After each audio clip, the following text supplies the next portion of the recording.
Hello and welcome to Tarot with Tanya. This is 7 cards for 7 days, and we are looking at the week of Monday, September 22nd to Sunday, the 28th. So, as always, take what resonates for you, let the rest go, develop your own intuition that way, listening to your inner guidance. And thank you so much for being here. I really appreciate that, and welcome back if you've been before, and if you're new, welcome for the first time. So this week we have it beginning with the moon in Libra, so diplomacy, elegance, aesthetics, negotiations, balance, justice, things like that. Then it will go into Scorpio, and Scorpio is very intense. These are both relationship signs. It likes depth and intensity, really likes to give the X-ray vision to things. Sorry, I got a hair here. Really wants to look deeply into something, isn't into the shallow at all. And then we will go to the moon in Sagittarius, and that's fire. So we had the air, the water, now we're into the fire. And this is philosophy, law, higher education, travel, foreign relations. Those all fall under the domain of Sagittarius. And then, otherwise, our aspects for the week. On Monday the 22nd, we have Mars entering Scorpio. That's, some astrologers say, oh, that's a very sexy placement. You get all that intensity of Mars and, you know, that masculine drive, and it meets the feminine Scorpio, and can be very passionate. And then we also have the sun entering Libra. So we're just coming off of this new moon and eclipse that was on Sunday, the 21st. So, you know, I think I've mentioned before, some astrologers say those eclipses have pretty powerful effect for about 6 months. So, you know, it's a kind of rebirth. So now we're into that new moon energy.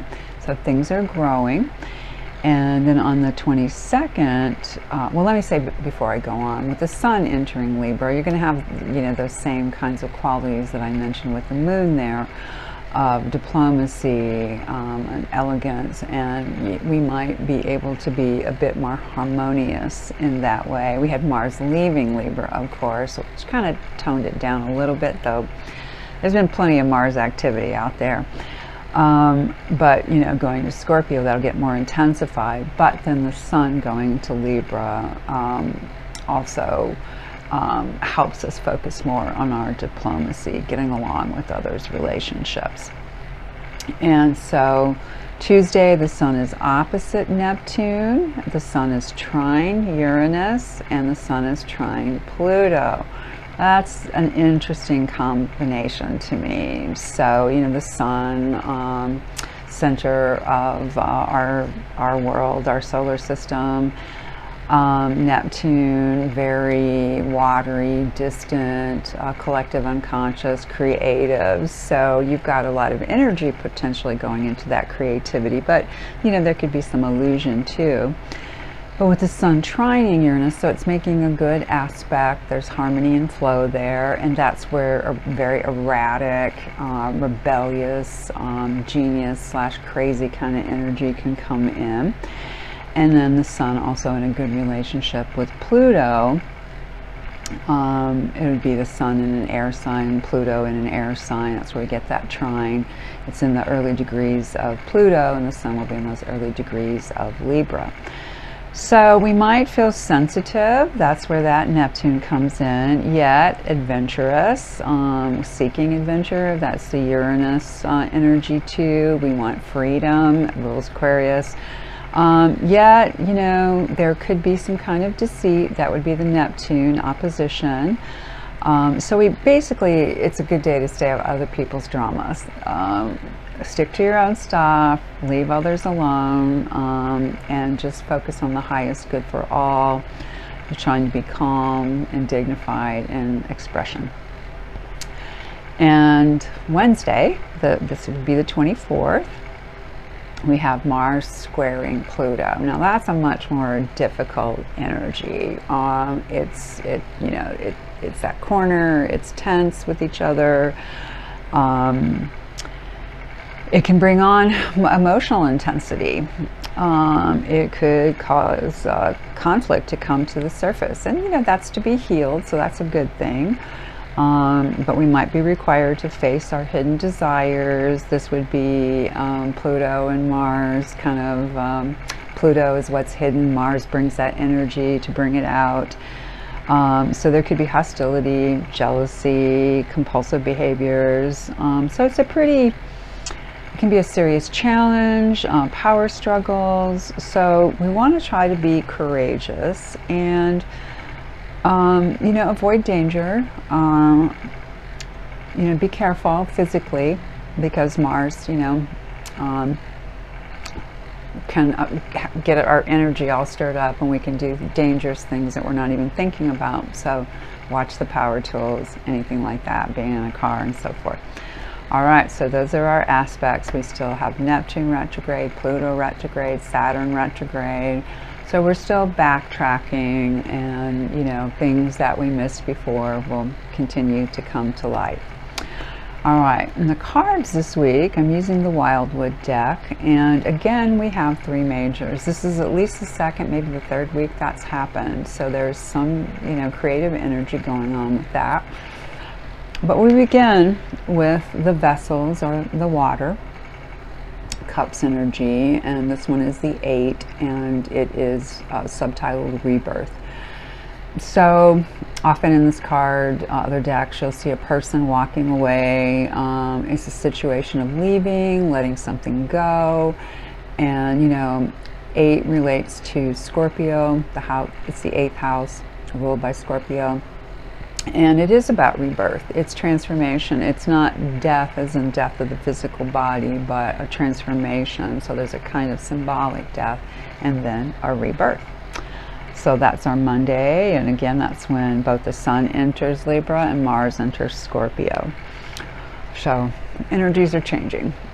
We get the first of our three majors on Tuesday, and that is the ancestor in this deck, typically known as the Hierophant, number 5 of the majors. And this one I love for the kind of gender stuff going on. You have the masculine deer head, you have a feminine breast there, yet you have robes, and you know, which the Hierophant typically wears to, you know, to do that blurring of genders, to not to be hyper-masculine or feminine. And here, of course, we have a winter landscape and this wonderful drum and stick. So with our ancestors, you know, many cultures believe that they give us wisdom, that we can tap into their energy, we can talk with them if they're in spirit. And you know, what is that inner guidance saying to us? What lessons are we learning right now? This Hierophant's all about those human lessons too. It is the number of the human.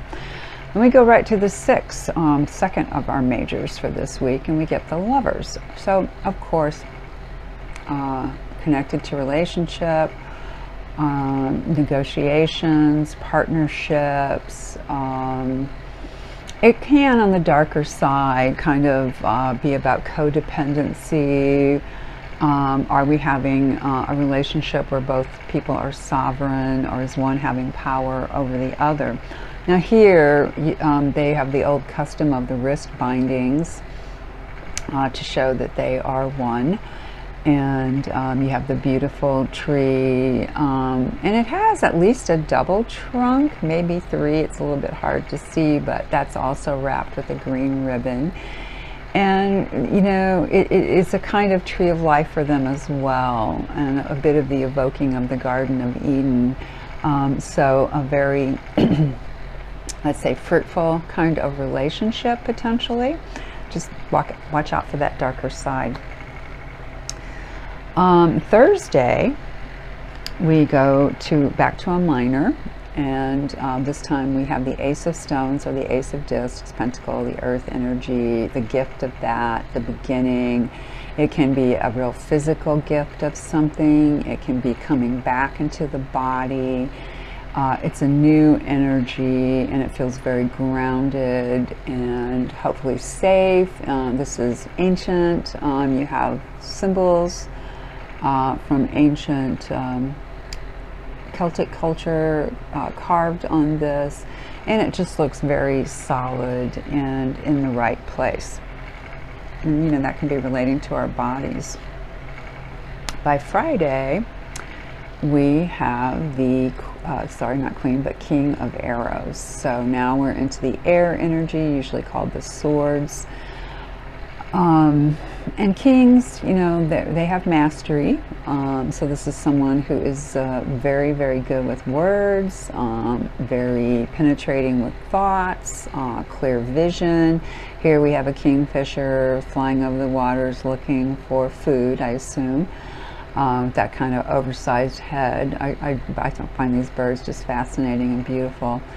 And so, you know, it's nice that they bring this water element in, and you have a bird that fishes, a kingfisher. Of course, that goes back to the ancient myth of fertility and renewal that the kingfisher stands for. So there's a lot going on here, and again, it can be a person with that kind of masculine, verbal or written word energy, or clear thinking. And, you know, on the darker side, we just want to watch out for not slicing and dicing somebody, being a little too sharp with our words. And our last major comes on Saturday, and that is the sun, which is wonderful. This is a lovely, expansive energy. I hope everybody has a great Saturday. You know, Saturday means Saturn's day, of course. Sunday, Sun's day. But this one happens on our Saturday. And you know, I love the huge sun behind the body, and then the light in the chest. And just recently I watched this wonderful video, a person talking about his near-death experience, and one of the things that he saw when outside the body was a medic who was, you know, he'd been pronounced dead, of course, because near-death experience. But this medic was wondering if there was something else he might be able to do. You know, they're transporting him in the ambulance, and he sees a light bulb in the medic's heart. And then but the medic rejects the thought, the energy, but it comes back, and it's even bigger and brighter. And this just so connects with that for me. That light of the heart, you know, the sun salutation, bringing that energy into the physical form and being warmed from it, radiating from it, working from our heart, living from our heart. And you know, it's a 19, which you add 9 to anything, you get the same number, so it's a 1. So there's more of that rebirth kind of energy too, like we got with the Ace of Stones. And our last card for the week is also a royal or people card. So we had the King of Arrows, or King of Swords. Now we have the Queen of Bows, or the Queen of Wands. And often in other decks you'll see, you know, orange kind of fiery colors associated with this card. But here we have these beautiful blues and greens and earth tones. And this funny looking, I think, little rabbit. It's a beautiful rabbit, but there's sort of a funny expression in the eyes.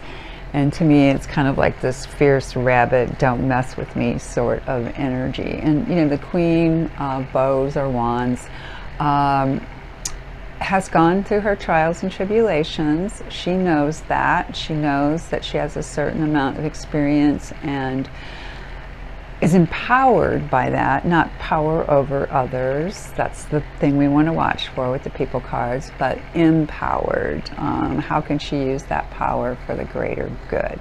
All right, so again, 3 majors: creativity, flow, harmony, and that brings up the Empress, and then a couple of wands emphasizing that new beginning. All right, and we will end with a Tree Keeper's Oracle card, and what came up today was Keeper of Beginnings. See a theme? They always do this. The cards always, point us, I think, in the right direction. So Keeper of Beginnings. Got to give you that visual. Again, we're into those beautiful blues and greens, some earth tones, some warmer colors there, but it's very dreamy and lovely, and of course centered around the tree. So this is the awakening of a new beginning now that the old forms have passed on. And I'm going to pause for a moment and just say, I really think that's where we are. We're in this huge transition, leaving the Kali Yuga, going into the Golden Age, and going through the birth pangs, the death throes and the birth pangs. So the Tree Keepers were always friends of the butterfly and treasured her as a sign of new life. Right now it's time to let your new wings guide you, which means you must be willing to fall and fly as a fledgling beginner. Commit, dare, begin the journey that's calling to you right now. As Goethe said, the German philosopher, writer, as Goethe said, the moment one definitely commits oneself, then providence moves too. All sorts of things occur to help one that would never otherwise have occurred. Whatever you can do or dream you can, begin it. Boldness has genius, power, and magic in it. Unleash the power of new beginnings and fly. So, beloveds, wishing you the best possible week, possible 7 days, and thank you again so much for being here. Please, if you got something from this, like the video. Please share it with other people. Please subscribe if you haven't. I really appreciate that. And reach out, if I can help you in some way, or you have a comment, whatever. And otherwise, I will see you again in 7 days.